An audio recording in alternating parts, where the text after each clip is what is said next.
Selamat pagi teman-teman. Assalamualaikum warahmatullahi wabarakatuh. Sebelumnya kami dari kelompok 9 akan mempresentasikan hasil diskusi kami. Sebelum masuk ke materi, perkenalkan terlebih dahulu nama saya Khairul Anam dengan NPM 4136. Saya Anggun Sukma Putri, NPM 2010436. Dan saya Malianisa Arinda dengan NPM 2010104044.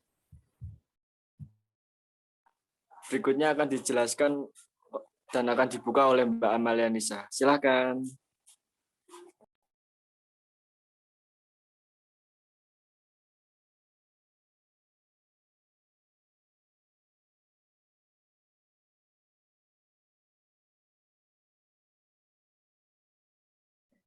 Di unmute, Nes.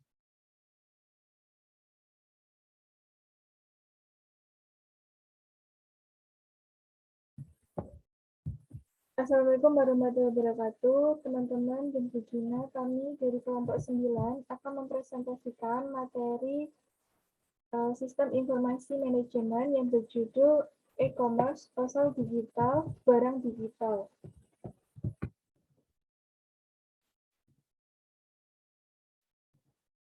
Yang beranggotakan yang pertama ada Anggun Sukma Putri 2010104036,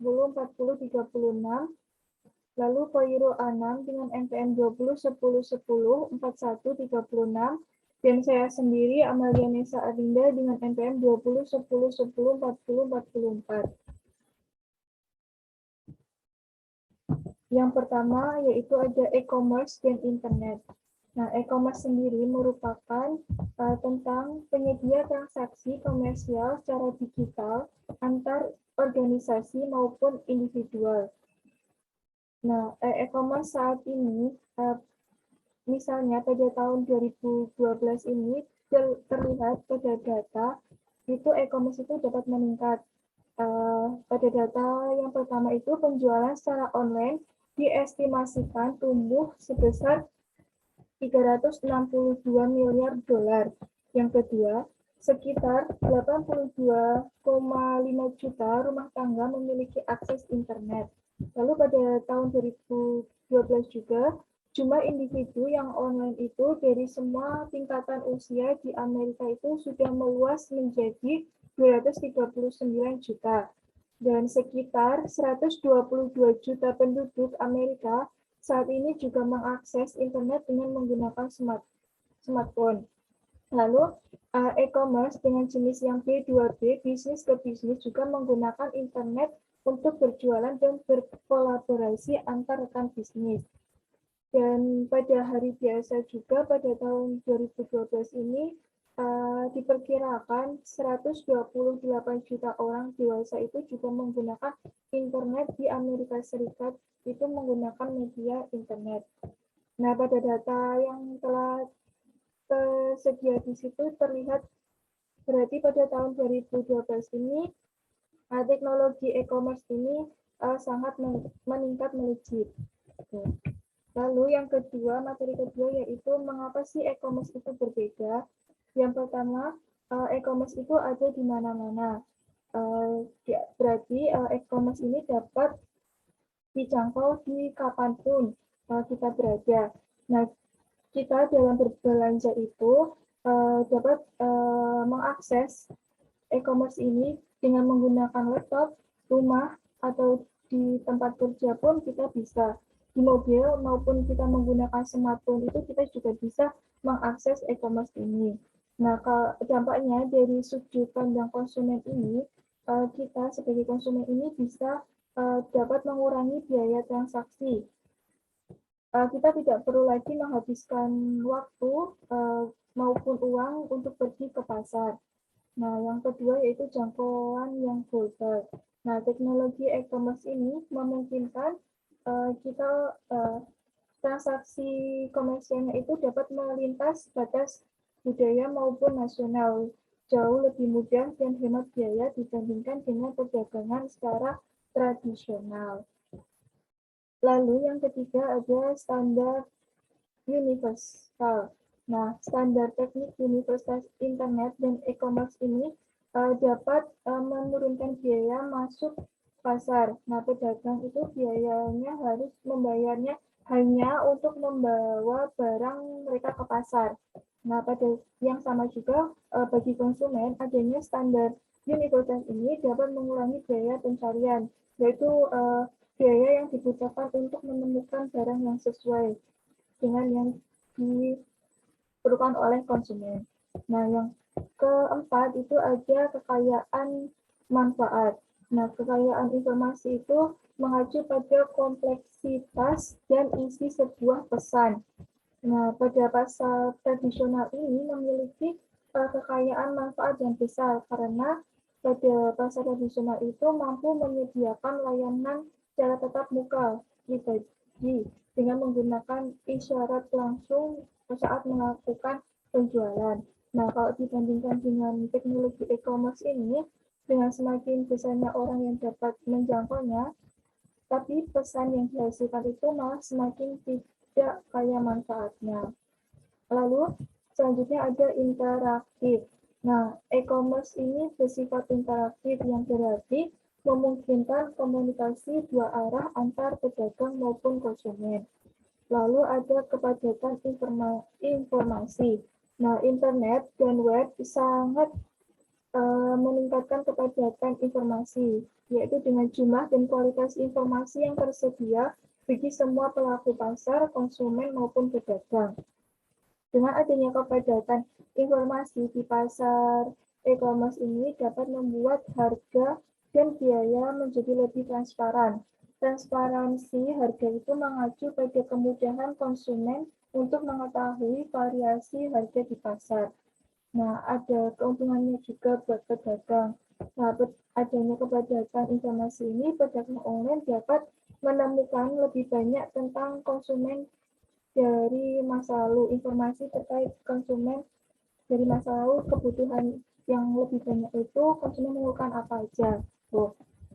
Nah, yang selanjutnya yaitu ada personalisasi atau kustomisasi. Nah, dengan meningkatnya kepadatan informasi yang tadi sudah dijelaskan itu, banyak informasi tentang pembelian nih, dan perilaku konsumen masa lalu dapat disimpan dan digunakan oleh pedagang online. Nah, hasilnya itu adalah tingkat personalisasi dan penyesuaiannya yang tidak terpikirkan dengan teknologi perdagangan tradisional.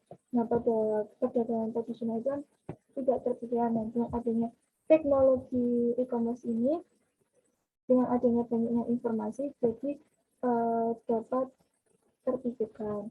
Nah, dengan teknologi internet dan e-commerce ini telah berevaluasi menjadi lebih sosial dengan memungkinkan pengguna itu membuat dan berbagi dengan teman-teman mereka.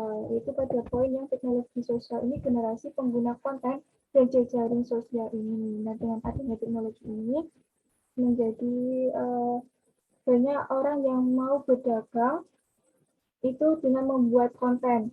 Yang nantinya konten itu bisa diupload di Instagram maupun YouTube. Nah, dengan menggunakan bentuk komunikasi seperti itu, pengguna dapat menciptakan jejaring sosial dan memperkuat yang sudah ada.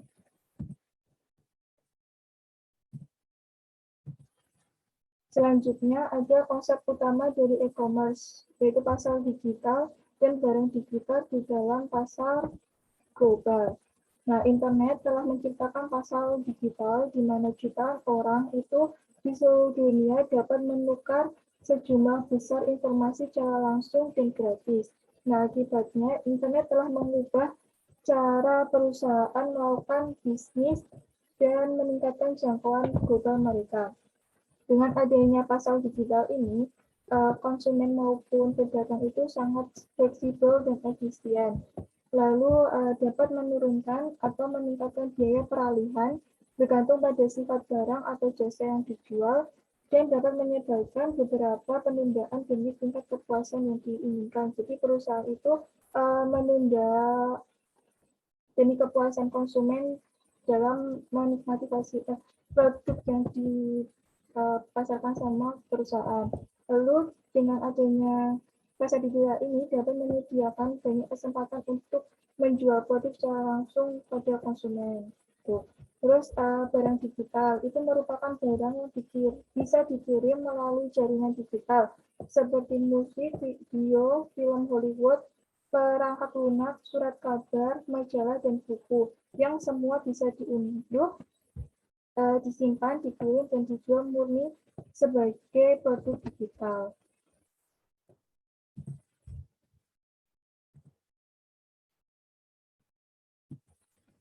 Dan yang selanjutnya akan dijelaskan oleh Mbak Anggun.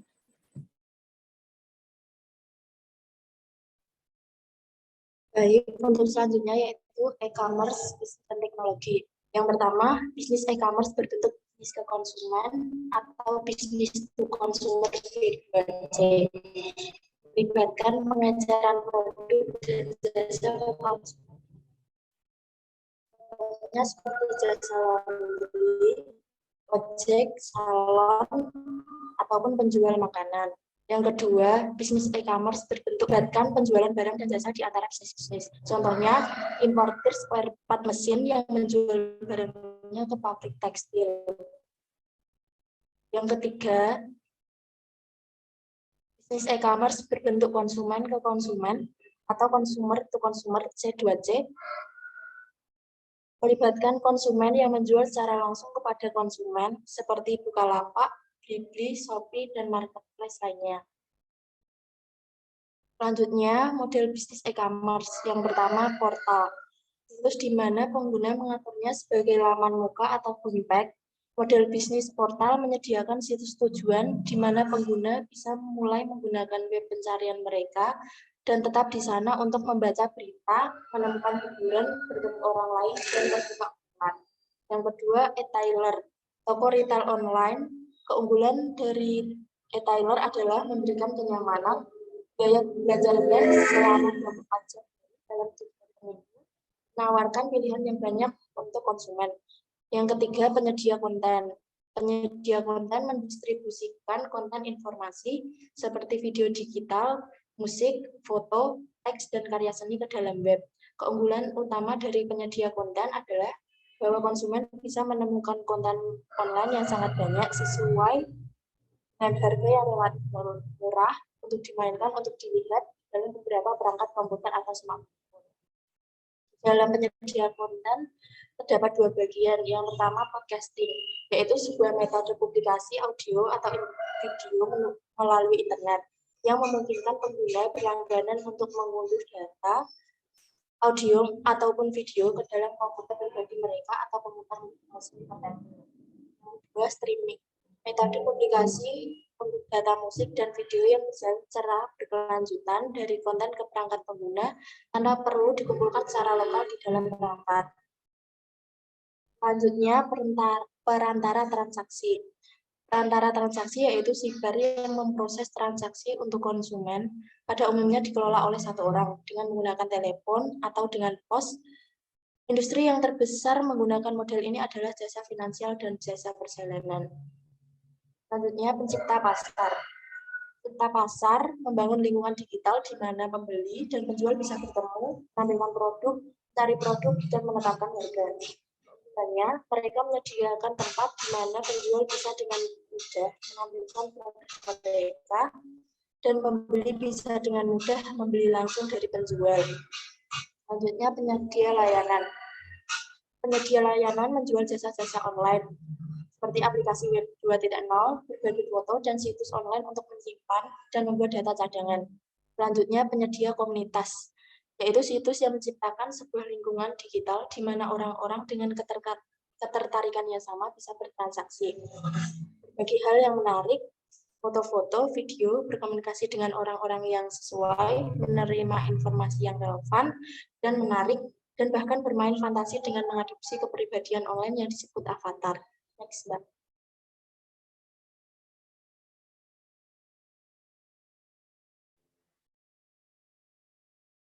Selanjutnya, model pendapatan e-commerce. Yang pertama, model pendapatan iklan.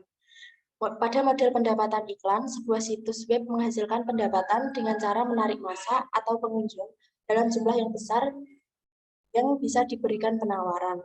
Yang kedua, model pendapatan penjualan. Pada model pendapatan penjualan atau sales revenue model, perusahaan memperoleh pendapatan dengan menjual barang-barang, informasi, ataupun jasa kepada konsumen. Yang ketiga, model pendapatan pelanggan. Pada model ini, sebuah situs web menawarkan konten atau tarif pelanggan untuk mengakses beberapa atau semua penawaran yang sedang berlangsung. Yang keempat, model pendapatan free atau premium. Pada model pendapatan free atau premium, perusahaan menawarkan layanan dasar konten secara cuma-cuma sambil memasang tarif premium untuk fitur yang lebih baik atau khusus.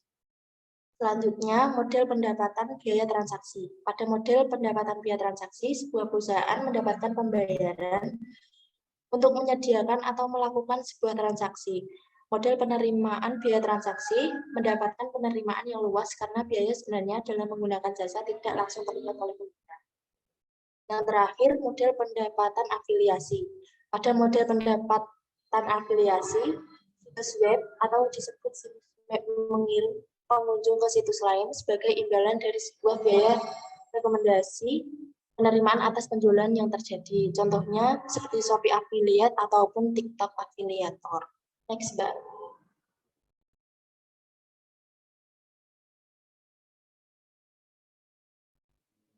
Selanjutnya, jaringan sosial dan wisdom of crowds. The wisdom of crowds, yaitu menciptakan situs di mana ribuan bahkan jutaan orang bisa berinteraksi menawarkan pelaku bisnis sebuah cara baru untuk menawarkan dan memasarkan produk dan menemukan siapa yang menyukai atau tidak menyukai produk mereka. Di dalam pemasaran konsep wisdom of crowds menyarankan bahwa perusahaan harus melakukan konsultasi dengan ribuan konsumennya terlebih dahulu sebagai cara untuk membangun hubungan dengan mereka. Lalu mereka akan memahami bagaimana produk atau jasa mereka digunakan, diapresiasi ataupun ditolak. Selanjutnya pemasaran e-commerce. Banyak e-commerce menggunakan teknik penargetan perilaku konsumen untuk meningkatkan efektivitas dari banner, rich media, dan iklan video.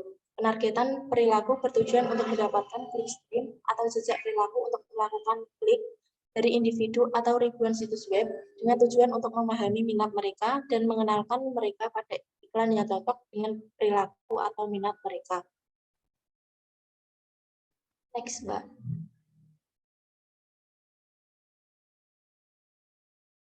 Selanjutnya, e-commerce sosial dan pemasaran jejaring sosial. E-commerce sosial merupakan perdagangan yang mengacu pada konsep grafik sosial atau social graph digital. Grafik sosial digital memetakan semua hubungan-hubungan sosial yang signifikan secara online. Grafik sosial menyerupai konsep jejaring sosial yang digunakan untuk menggambarkan hubungan-hubungan offline. Untuk selanjutnya akan dijelaskan oleh Mas An. Baik, materi selanjutnya akan dijelaskan oleh saya. Apakah suara saya terdengar? Oke, baik.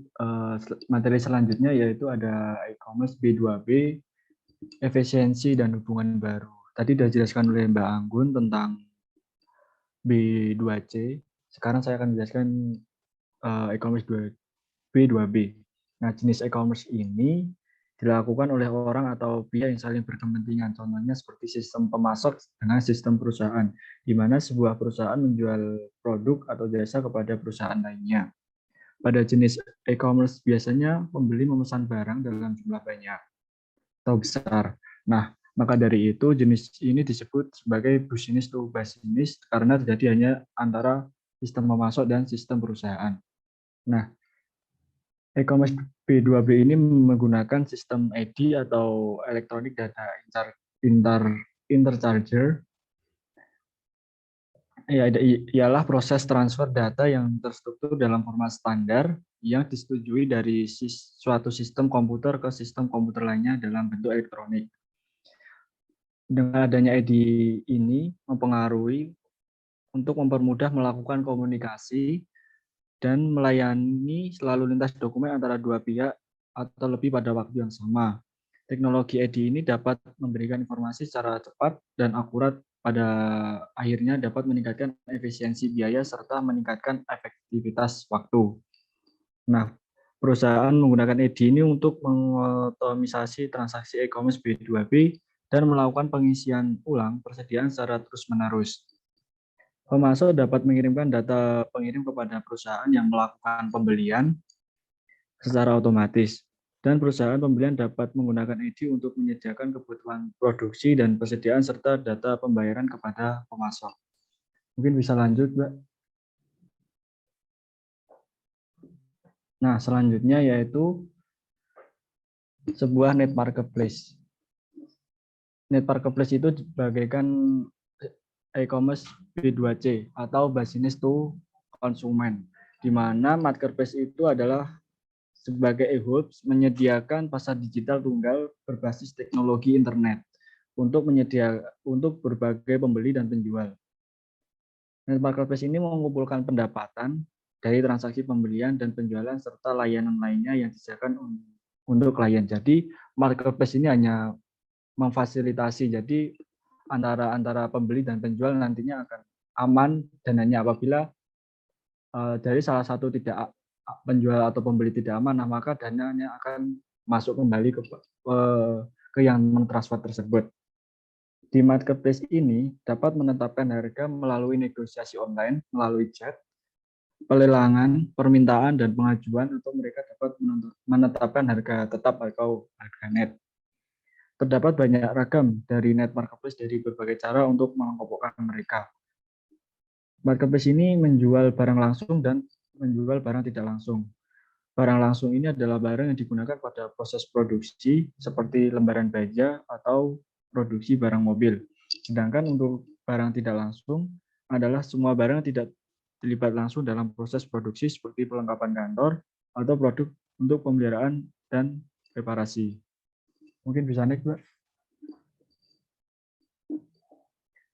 Selanjutnya adalah platform digital mobile and e-commerce mobile. Pertama adalah aplikasi dan layanan berbasis lokasi. Yang pertama, aplikasi dan berbasis lokasi ini dibagi menjadi 3, ada layanan geosial, yang kedua layanan geoperiklanan, yang ketiga ada layanan geoinformasi. Aplikasi dan layanan berbasis lokasi ini mengandalkan layanan GPS atau Global Positioning System, di mana layanan geosial ini dapat memberitahu di mana teman Anda melakukan rapat. Untuk layanan geoperiklanan ini dapat memberitahukan di mana restoran terdekat. Sedangkan untuk layanan geoinformasi ini dapat mengetahui harga dari rumah yang Anda cari atau pertunjukan spesial yang dilaksanakan di museum yang sudah Anda lewati. Mungkin bisa next, Mbak. Belum, Ding. Belum, Mbak. Bisa kembali. Untuk layanan mobile lainnya ini seperti bank dan perusahaan kartu kredit mengeluarkan layanan yang memungkinkan pelanggan untuk mengelola akunnya dari perangkat.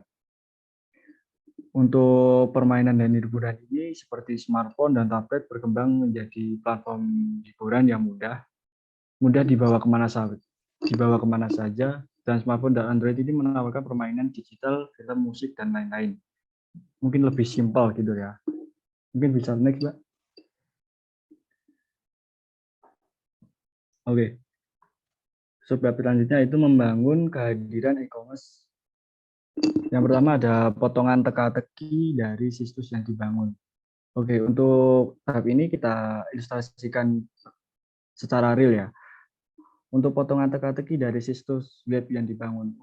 Kita asumsikan saya sebagai manajer di sebuah perusahaan yang berskala menengah, memiliki katakanlah 1.000 karyawan di seluruh dunia yang beroperasi di 10 negara di Eropa, Asia, dan Amerika. Manajer senior, Mbak Anggun, itu memberikan saya anggaran sebesar $1 juta untuk membangun sebuah situs e-commerce dalam setahun. Nah, tujuan dari pembuatan situs ini untuk penjualan dan pelayanan pelanggan perusahaan. Nah, pertama yang akan saya lakukan atas perintah dari manajer senior Mbak Anggun, yaitu saya akan memperhatikan area utama di mana saya akan membuat keputusan. Yang kedua, saya akan membuat sebuah tim untuk melakukan apa yang diperintahkan Mbak Anggun tersebut dengan memilih tim yang mempunyai keterampilan dan membangun dan serta mengelola situs e-commerce yang sukses. Yang ketiga, saya akan membuat keputusan tentang perangkat keras di situs tersebut. Yang kedua yaitu ada sasaran bisnis dan kemampuan sistem dan informasi dan pentingnya informasi. Di sasaran ini, kita diharapkan e-commerce dalam menjalankan bisnis kita. Nah, untuk sasaran bisnis contohnya seperti produk pajangan, fungsinya seperti katalog digital untuk kebutuhan informasinya, teks yang dinamis, dan katalog grafik. Yang kedua contohnya sasaran bisnisnya yaitu menyediakan layanan pasca penjualan. Untuk fungsi sistemnya yaitu database penjualan dan sistem manajemen hubungan pelanggan. Untuk kebutuhan informasi, ID pelanggan, produk, tanggal pembayaran, dan tanggal pengiriman. Bisa next, Mbak.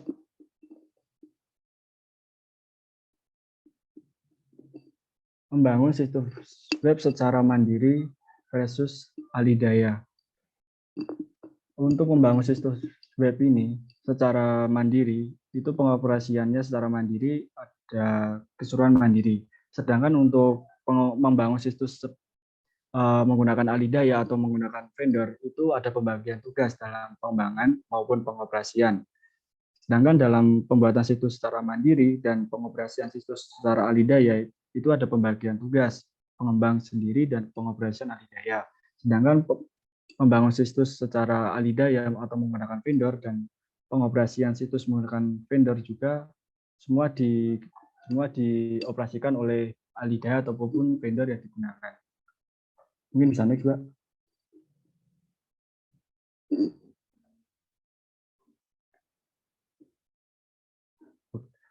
Keputusan pembangunan situs web. Untuk keputusan tersebut, itu ada beberapa resiko, yaitu yang pertama kompleksitas dari fitur-fitur seperti keranjang belanja, pembuktian keaslian kartu kredit dan pemrosesannya, manajemen persediaan dan proses pemesanan, serta biaya pengembangan yang tinggi. Dan untuk keputusan pengelolaan, yaitu sebagian besar bisnis memilih untuk melakukan alidaya atau vendor dengan membayar perusahaan lain untuk mengoperasikan situs webnya. Artinya perusahaan pengoperasian situs web ini bertanggung jawab penuh atas web mereka. Dan yang ketiga yaitu anggaran situs web. Nah, situs web dari perusahaan-perusahaan besar dengan level interaksi dan penghubung yang tinggi ke sistem korporasi membutuhkan biaya beberapa juta dolar dalam setahun untuk pembuatan dan pengoperasiannya. Next, Mbak.